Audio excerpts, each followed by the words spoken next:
We are back for part 2 of Sam's AMA Ask Me Anything, and it is what is the buying process like? So when you're buying, instead of going through what a CMA is like we talked about with the sellers, or preparing a house, you've got to prepare your financials on the front end. So we're going through getting a pre-approval, not a pre-qualification, which we'll talk and dig deeper into later, from a bank or a lender, being able to say you're pre-approved up to this amount that we can then go buying and purchasing. Then we start working through the qualifications, right? So what is the area? What are the size? What is the finish level?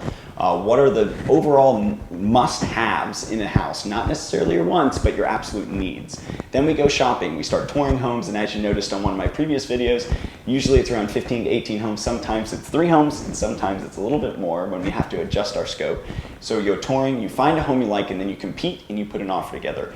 We just also dropped a video associated to what is it like to be able to potentially win that offer in a multiple offer situation. Refer back to that video as well for some tips and tricks.